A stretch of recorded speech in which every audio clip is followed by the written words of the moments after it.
Good morning, good afternoon, good evening, whenever and wherever you are watching or listening. This is the Holistic Monitor, and I'm your host, Nic Scogna. The Holistic Monitor is a wellness podcast featuring life energy research, health and wellness transformation, self-improvement and empowerment, philosophy, spirituality, and now guest interviews as well. We look forward to your comments on our YouTube channel at Holistic Monitor. And you can also listen on the go with us at Spotify, Amazon Music, Apple Podcasts, and more. And with that, let's get today's show started. At the end of a long, year-long journey that we had, I had everybody kind of map out what was this process like, and what kind of journey did we go through together. And then they took their maps and they walked each other through this space. Like, okay, at the beginning, this was really stressful, and I thought this lady was crazy. And then we went through all this challenge in our team, and then things started to get better, and now we're like happy, And so it's like they have a journey that they can kind of process through and say, achievement, we've achieved something. Yeah, and like we went through something, and they're dancing, but they don't know it. They're moving their bodies, and they're kind of able to show one another in a new way, like what the experience of that process was like. And it, just watching them do that was really fun. And they were cool. Yeah. So those are just some examples of ways that those things might show up. Okay. Hello and welcome to the Holistic Monitor podcast. We are in season 2 in 2023. Our first guest interview of the year, Rachelle Archer. Rachelle Archer is the founder of Artful Leadership Coaching and Consulting, and she's an experienced expressive arts practitioner. She helps leaders prioritize their well-being to sustainably impact their communities.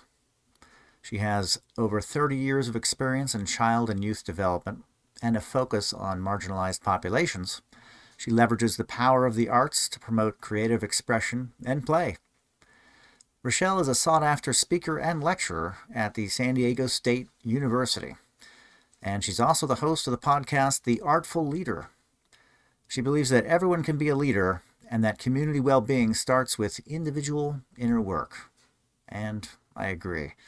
We hope you enjoyed this interview. Be sure to like, comment, and share. And with that, let's begin the interview.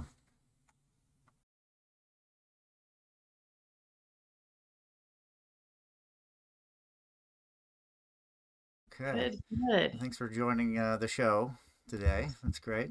Yeah, you're welcome. It's fun to be on the other side. Yeah, right. Yeah. So you have the Artful Leadership, Leader. the Artful Leader podcast. Yeah. Okay. Very good. All right. So a little bio on you that you sent in. You're founder of the Artful Leadership Coaching and Consulting company. Yeah.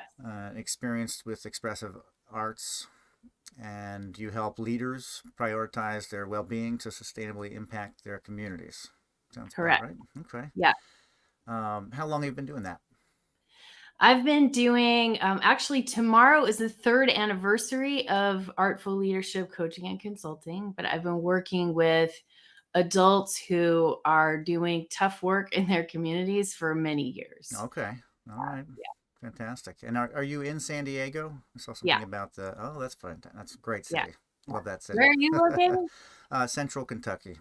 Oh, wow. Okay. Yeah. A little different than San Diego. Yeah, a little different. I have a good friend from Kentucky. Okay. Yeah, that's great. Yeah, Kentucky's fun. It's nice in the summertime. It's a little cold right now, but yeah. Okay. And as far as your work, it said you said child and youth programs and development, but you're not doing that as much anymore. You're more focused on the adults that work with adolescents and kids. Yeah. Okay. Yeah. Okay. That's great. Are you getting a lot of as far as the work goes? Is it keeping you busy? It's a very sustainable industry. I definitely think it's a sustainable industry. I think for me, it's been a big shift going from like 25 years of being a service organization and being a therapist Right. to being an entrepreneur.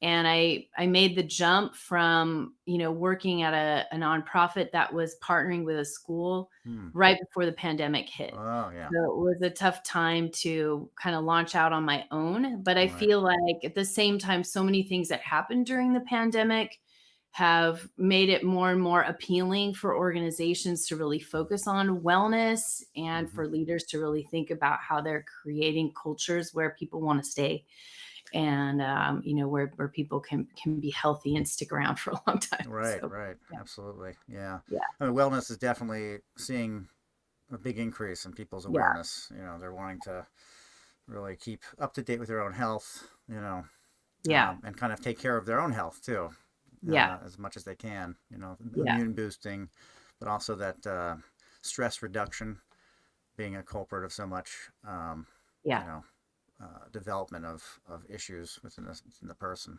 yeah, Okay, yeah. that's great. Now, have you done a lot of traveling for the business at all, or are you centered specifically in San Diego? I have a little bit. I mean, the beauty of the world that we live in now is that I can travel just like this. Yeah, right, right. So I've been able to work with folks in Boston and Phoenix. I've done some stuff in Maui. Oh, wow. And so, yeah, so I have done some travel and also to the Bay Area in Northern California. And then I've done a lot of work with a network of organizations here in San Diego, Okay, with my community, my home base here. right. Yeah, that's Yeah. fantastic. That's great. And Yeah. what is the typical process that you go through? So typically people will reach out to me and say, "Hey, will you come do a training?" Or, "Hey, will you do some professional development?" And then my question to them is, what's the bigger vision? Hmm. Because I don't really believe in these sort of one-time engagements as a consultant or a coach. I feel like it's really important to be in long supported processes with people. Right. As someone who was in an organization for a lot of years and saw folks come and go and not really support implementation of things we were learning. So Hmm. that's really important to me. So I try to find out what the bigger vision of transformation is and what is it that they really want to create in their organization. And then I create a proposal from there based on whatever they're telling me they want and need and what their challenges are.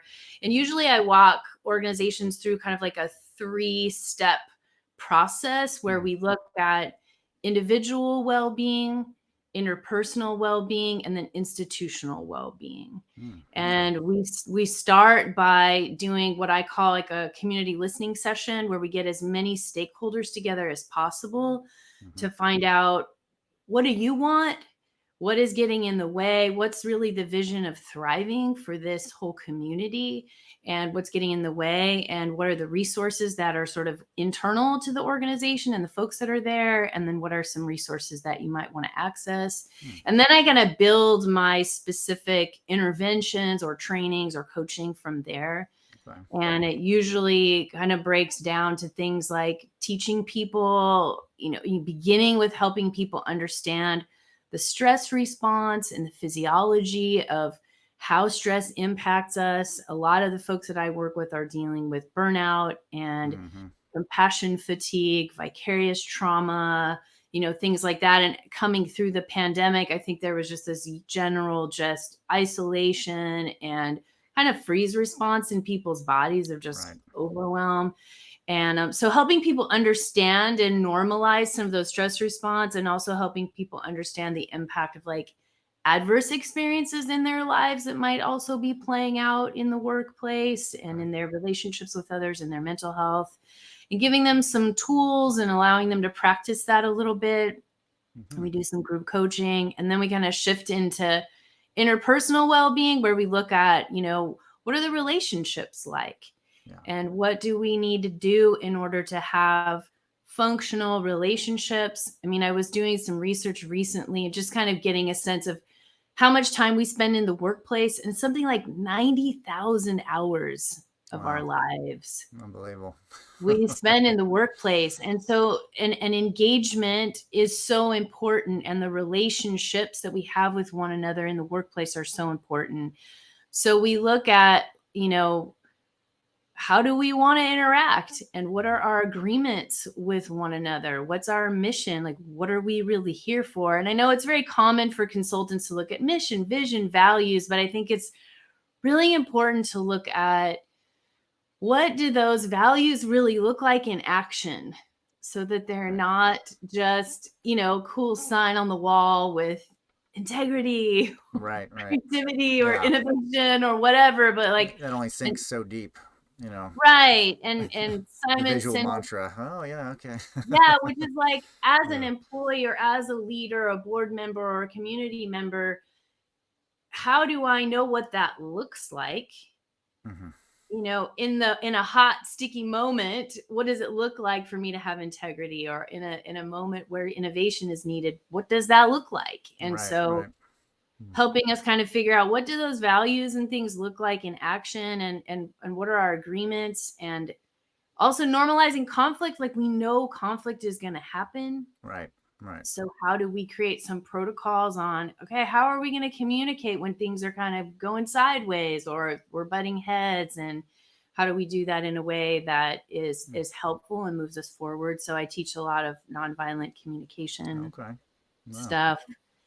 And Yeah. then we kind of move into, how do we systematize these things that help?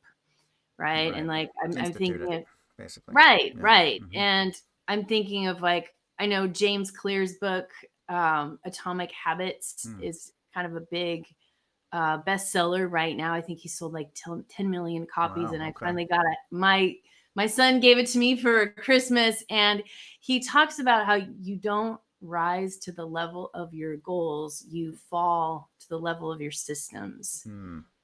Uh-huh. How about that? So, Okay. like, if you don't have a system or daily habits or Right. regular habits for doing these things, those goals are going to look real They pretty. look great. Yeah. You're not going to get there. And Without a so foundation. Yeah.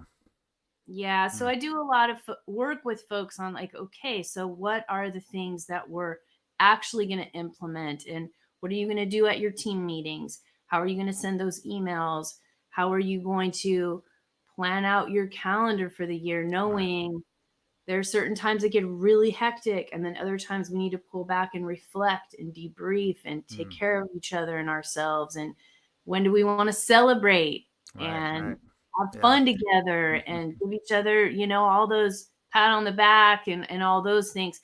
So how do we just create these systems? And then also looking at policies and procedures. If we say, like, equity or things like that are in our values, okay, well, what about these policies over here Right. That that, don't reflect the same thing. right, Yeah. or that are actually in conflict with that? Right. Or how are we empowering our employees or the community we serve to have a voice in what's going on? And just all those kinds of things. Right. Okay. Yeah. Are you going to or zooming into the office on a regular basis to kind of begin instituting, or are you assessing from afar and then doing the approach within a couple days? What kind of It method do kind you of, go through? yeah, it's a great question. It kind of depends on the level of commitment from Mm-hmm. the organization and the budget that they have. A lot of the organizations I've worked with so far have been a little bit smaller Right. nonprofits Okay. that have to raise money, to get this support. And so, there have been a number of ways that I've done it where, like, I've done it where an organization was like, let's just, carve out a few months and let's just bust this out so that we can really get some momentum. And so it was like every other week we were having coaching sessions and trainings and, really moving some things forward. And I think that was really effective. And sometimes it's a lot more spread out based on their calendars and, Right. how to get everybody On. on Zoom at the Yeah. same time. And sometimes, like I have a client in Boston, and sometimes I'll fly out and do like a retreat where it's like a Okay. whole day thing. Yeah. And then Seminar kind of thing where you. right, Yeah. right. And where we'll really workshop some stuff Right. together and get really clear on some things that are hard to do on Zoom with a big group, Yeah. Definitely. and then, like, the trainings and the group coachings are a little bit more they're easier to do virtually. Mm-hmm. But I also work with boards to kind of help connect boards, the board of directors Oh, right. with, Okay. what we're doing. I think a lot of times in organizations, boards are kind of like choosing the direction, or they're the ones that are talking about the mission and the vision, but there's a disconnect from the people that are actually doing the work. Right. Right. And so I try to help kind of get folks on the same page, Yeah. so that there isn't that disconnect where the board is dragging people forward, or the board, Right. isn't Isn't aware of Right. where the people on the ground want to go, what their clientele or whatever. Mm-hmm. So yeah, so that's just kind of the process. Yeah. And Wow. because I have that expressive arts background, I try to really incorporate as much creativity and imagination and play and reflection in, all kinds of creative ways as I can into that process as well. Okay. And did I see something about dance and that kind of art expression, or was Yeah, that part of? so expressive arts is a form of kind of walking people through process of change that taps into all art modalities. So depending on who I'm working with, we might do body movement, we might make some music, we might make visual art, we might do creative writing, we might do role playing.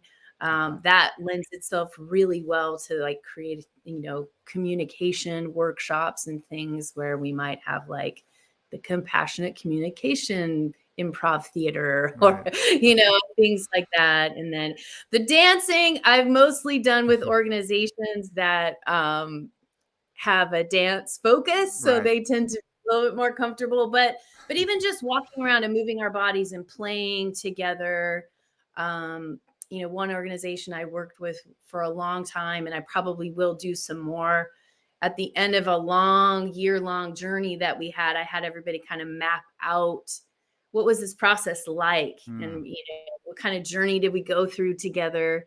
And Right. then they Right. took their maps and they walked each other through this space. Like, okay, at the beginning, this was really stressful, and I thought this lady was crazy. And Right. then we went through all this challenge in our team, and then things started to get better, and now Yeah. we're like happy, and so Yeah. it's like, They have a journey that they can kind of process through and wow. say, yeah, achievement. We've achieved something. Yeah. Yeah, and That's like great. we went through something, and they're dancing, but they don't know it. They're Right. moving their bodies, and they're kind of able to show one another in a new way, like what the experience of that process was like. And Right. Right. and it, just watching them do that was really fun. And Yeah. they That's were, pretty cool. yeah. So those are just some examples of ways that those things might show up. Okay.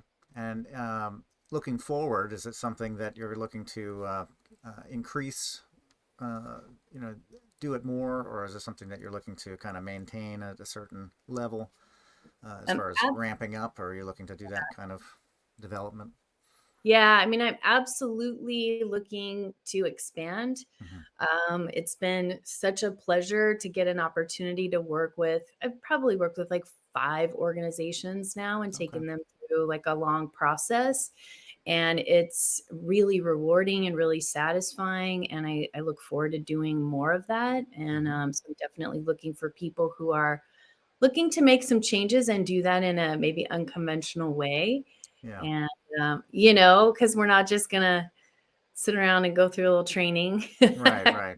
I mean, well, We're going to they're have, used to that, right? They're used to yeah, Zoom training or whatever it might be, but yeah, having physical expression and the journey through the yeah, process, I think that's fantastic. That's great.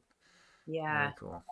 Honest conversations. And something just in terms of the future, I'm also working on my coaching credential now so that Okay. I can really support the leaders more specifically, because I find over and over again, there's so much pressure on the leaders, and yet they also have such a huge impact on the well-being and the culture Yeah. of the organization, and they need a lot of support. And so I want to be offering more executive coaching and Mm. leadership coaching so that folks can, kind of handle what's going on for them, and then also show up Right. differently in the workplace, Right. Right.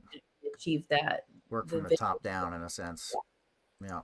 Okay, Yeah. that's great. And Yeah. as far as, and so the consulting is really the developing the programs for the Yeah. business. Yeah. Okay. And then Yeah. the coaching is the arm that would work specifically with leadership to, Yeah.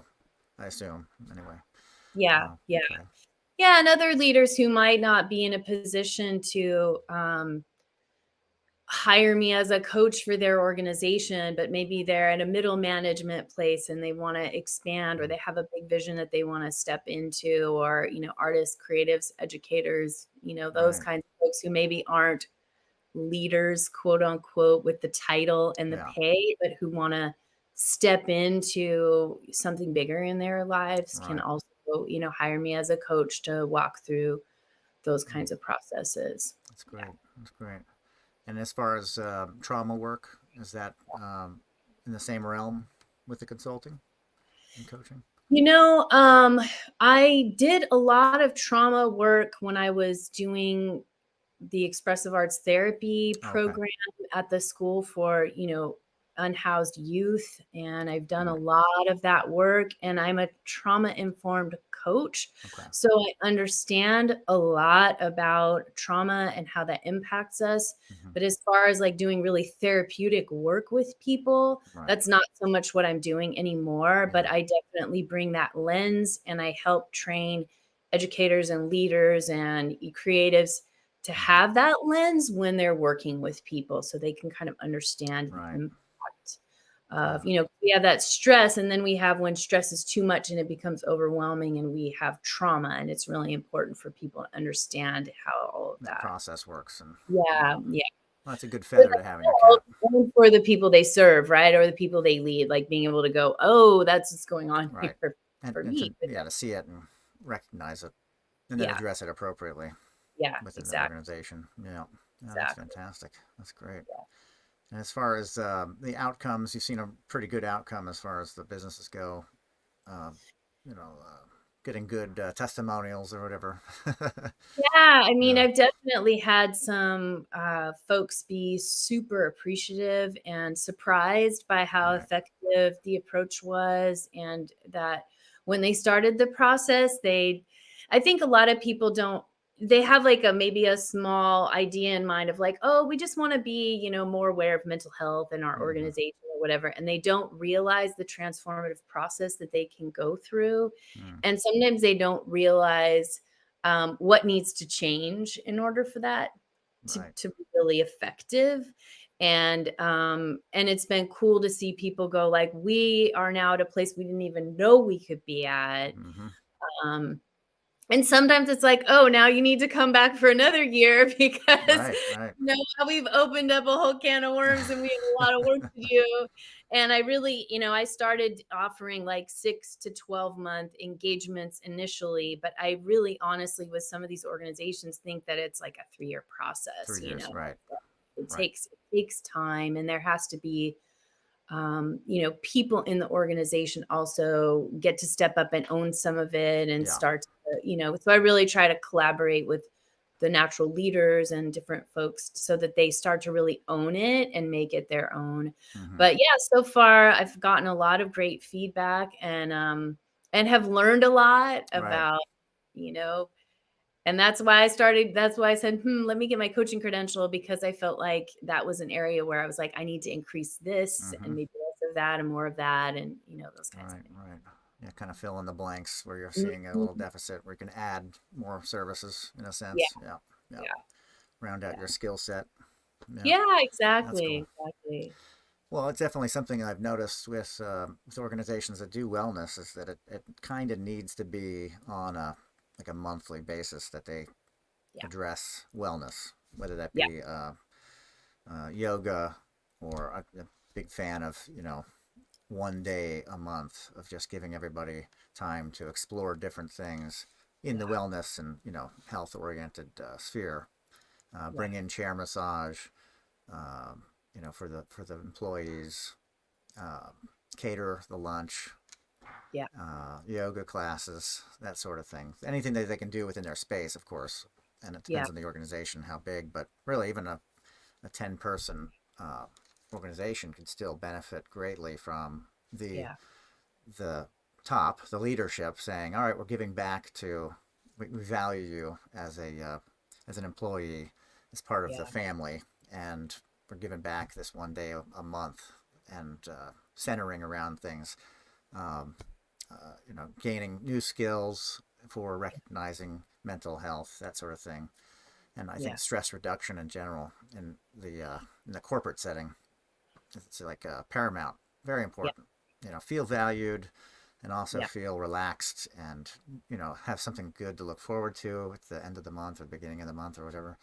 Yeah. Um, that all kind of goes hand in hand. You can even have a wellness week. Hey, why not, right? That's cool. But one day out of the month is really not a lot for any organization to ask for, as far as um, cost and all of that Yeah. goes. It's not like a lot of expense to do that, but it Yeah. really, every organization is a little different. But I feel like there's a Yeah. lot of value that can be brought to an organization just by that positive energy that the employees get off of feeling important or valued or respected for their Yeah. time. They could have a mental health day where they don't come in that day, or Yeah. whatever, whatever floats your boat. Yeah. But Yeah. a paid for day where the company kind of gives back to the structure that makes the company work. I think that's it's fantastic when I see it, and it's unfortunately fairly rare. It's usually something you see that they'll do once a year, where they have that, like, oh, it's wellness week or something like that. If it's a week long once a year, that's pretty good too. But Yeah. one day out of the year, it's just not as powerful from the company down. At least in my feeling of it. Um, Yeah. and as far as if somebody wanted to get into doing this kind of work, is it something that you're looking to expand as far as hiring other people or training other people to do?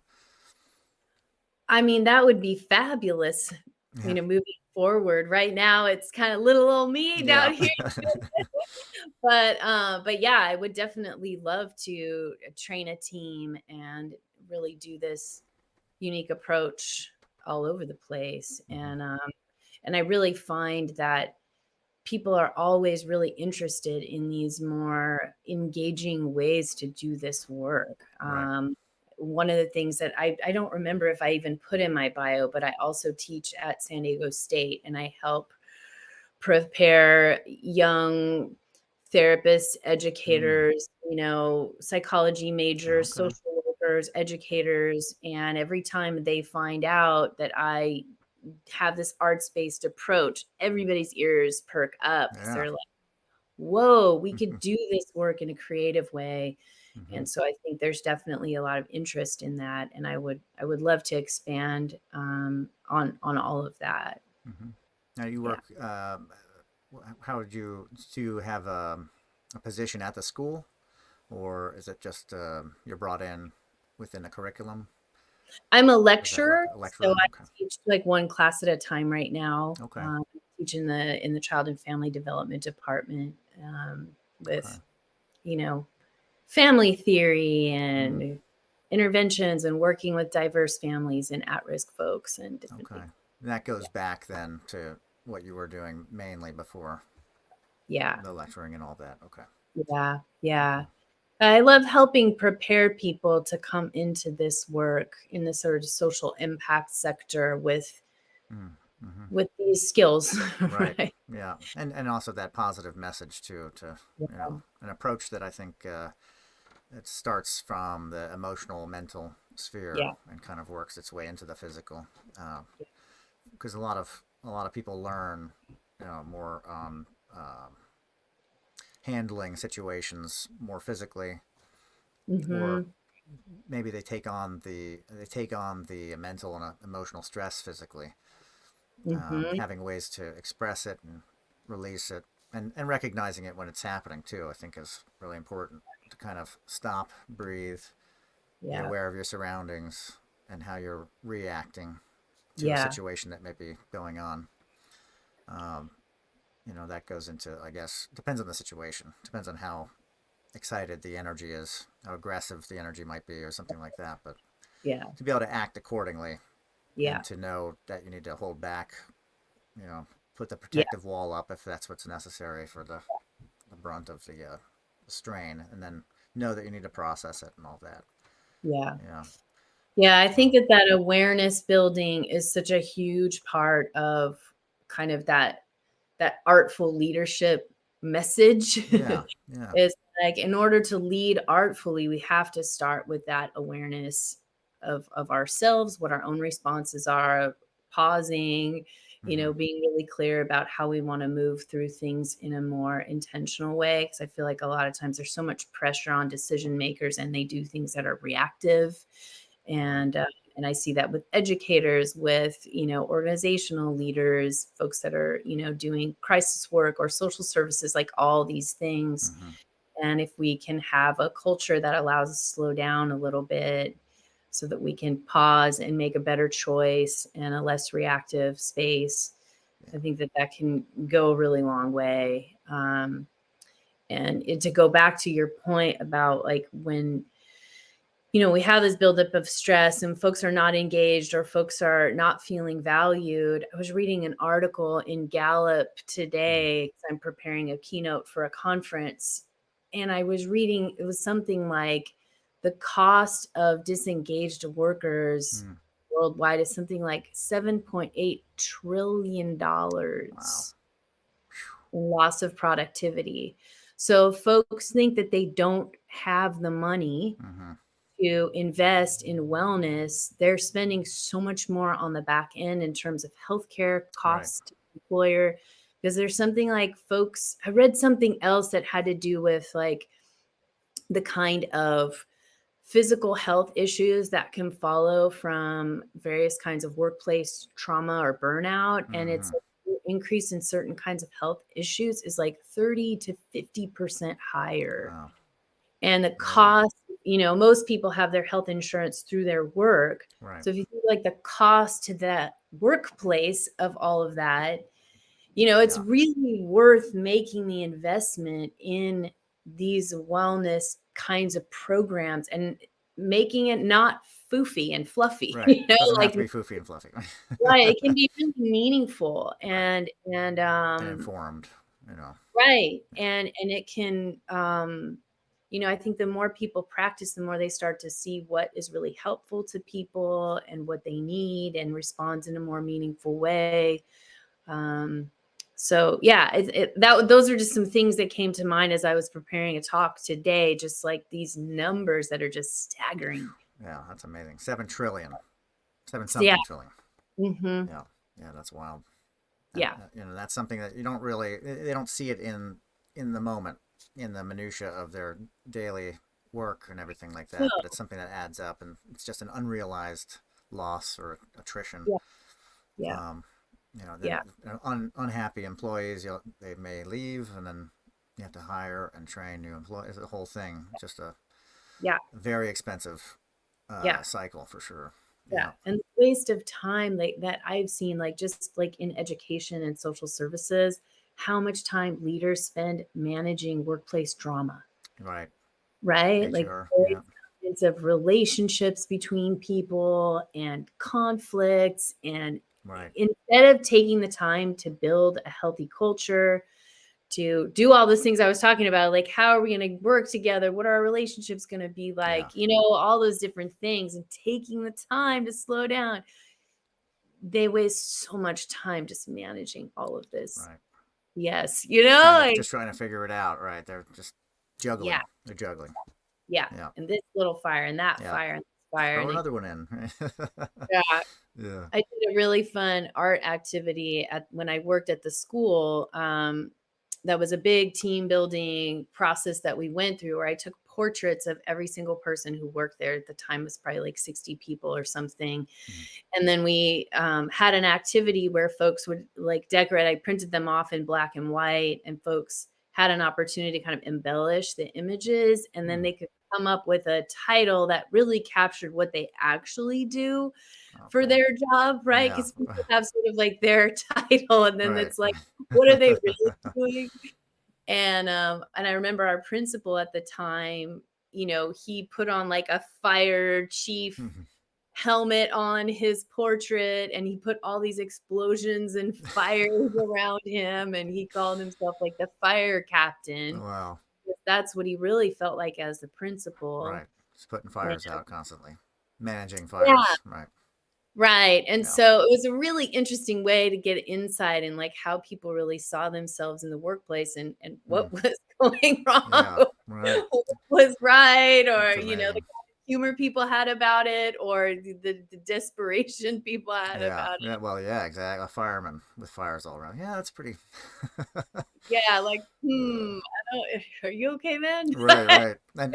And perhaps in that role he didn't even realize, hey, I feel like a fireman. But now he has a way to kind of visualize it Yeah, and then work with it because he's, yeah, am I just putting fires out all day? yeah, But in everybody's position, I would imagine it would be very similar. Like it gives them a chance to visualize their position yeah, and how they feel about it, and they may never have thought about it. yeah, Um, a lot of people don't like their job, and I imagine um, in that exercise you'd find a lot of very interesting interpretations yeah, of what people think of their job or of their position and their yeah, role within the yeah. company.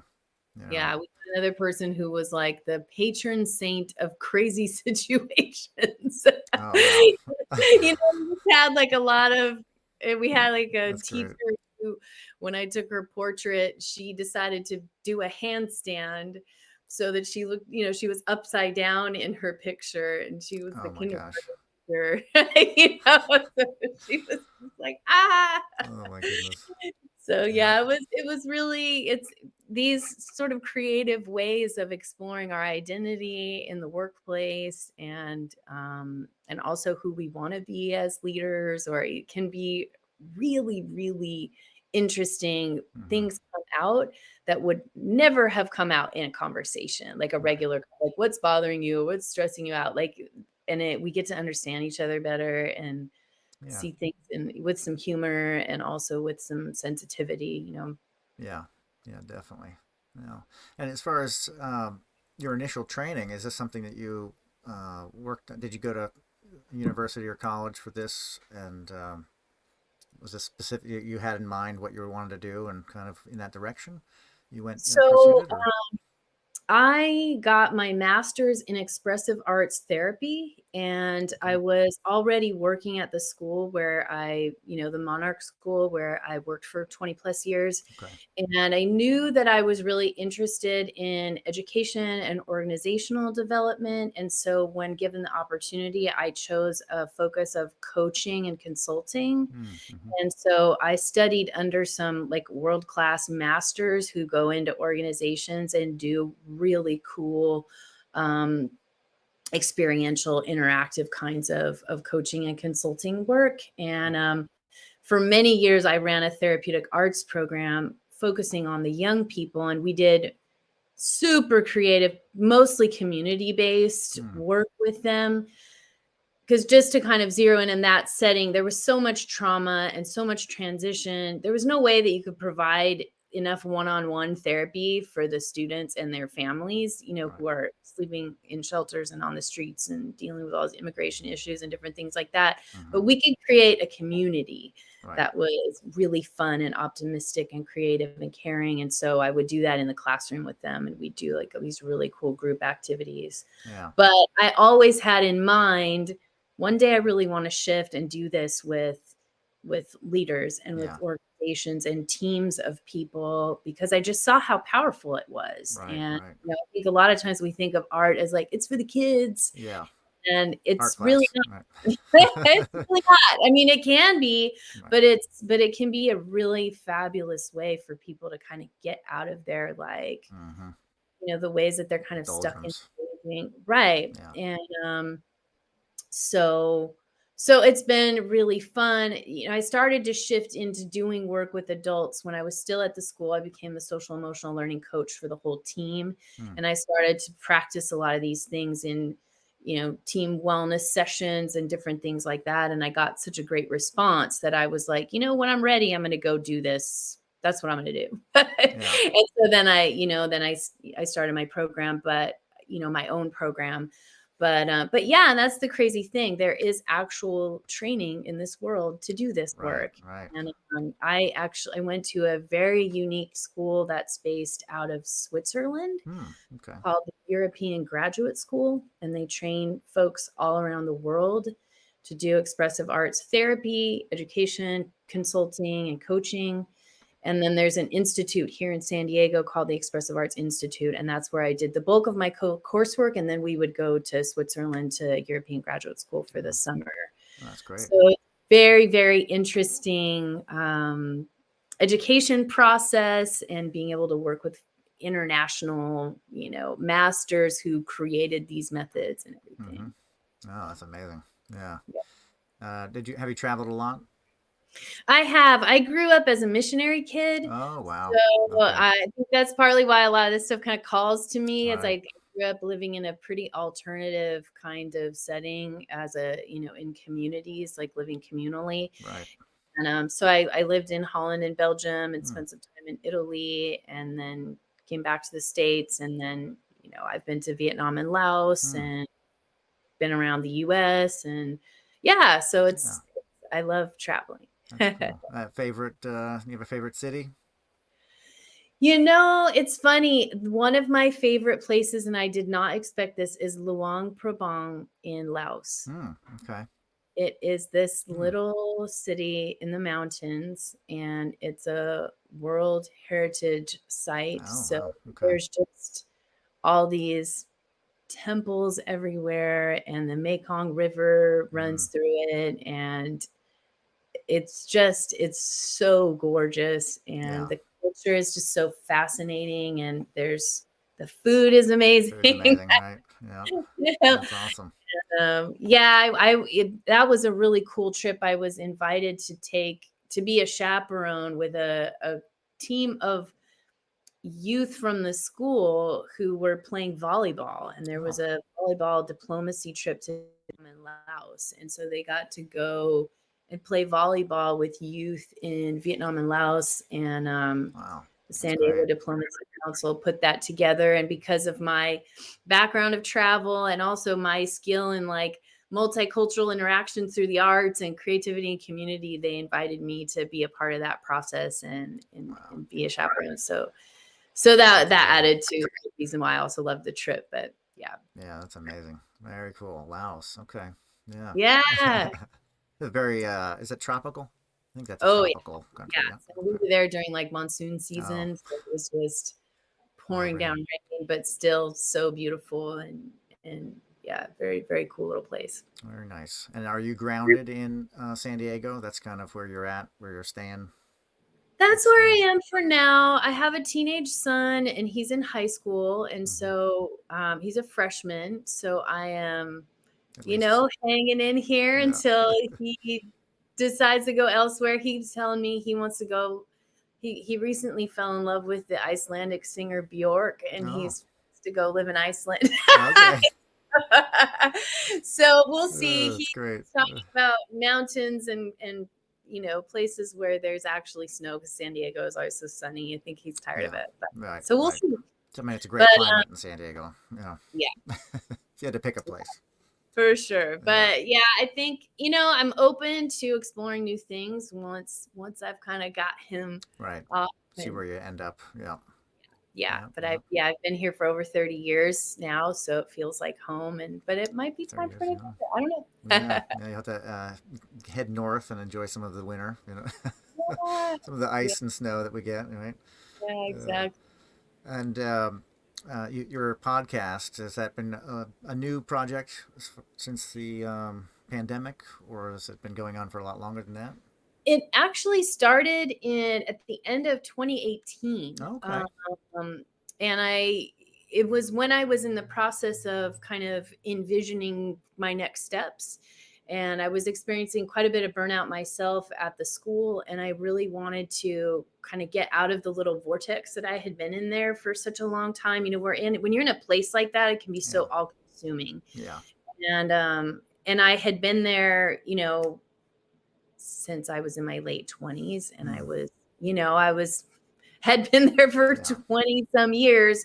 And so I decided to just start talking to other leaders who are working in the arts, education, healing, social justice, just to kind of find out, what are you up to? What inspires you? What keeps you going? What are your challenges? And so those are all on YouTube, called the Artful Leader interview series. And I probably did about 60 interviews there. Oh, And fantastic. then, So I'll link to that as well in the podcast. well, okay. So Yeah. it'll be So in the that's, description. yeah. And then I decided to kind of shift to an audio version to make it a little bit more accessible to folks. For a long time, I was streaming it live into my Facebook group. I have a Facebook group called Artful Leaders Connect, and I was doing it live there and then putting it onto YouTube.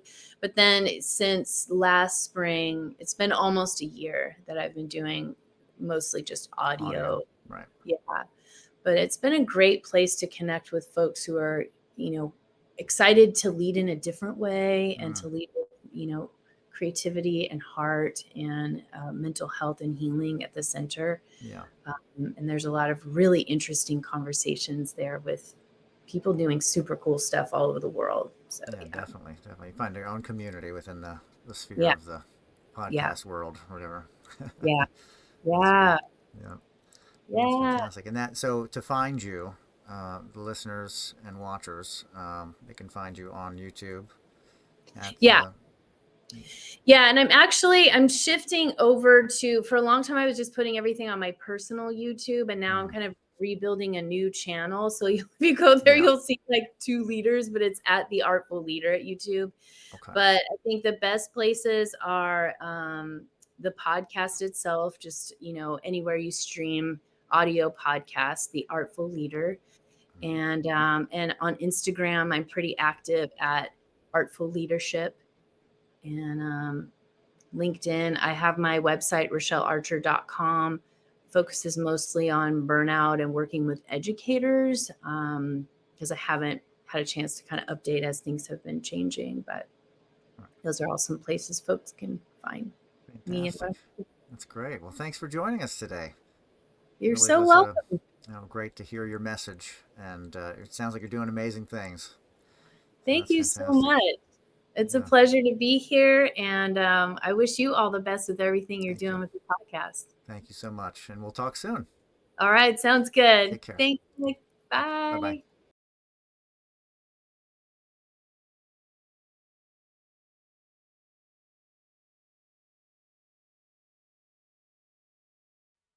Well, I hope you enjoyed that interview with Rachelle Archer. That is the Artful Leader. And her YouTube handle is at the Artful Leader. And she has the Artful Leader podcast, which is available on all major podcast algorithms. Her IG, Instagram, is Artful Leadership. And her website, RachelleArcher.com. That is RachelleArcher.com. This is the Holistic Monitor Podcast, and I'm your host, Nic Scogna. Until next time, my friends, be well.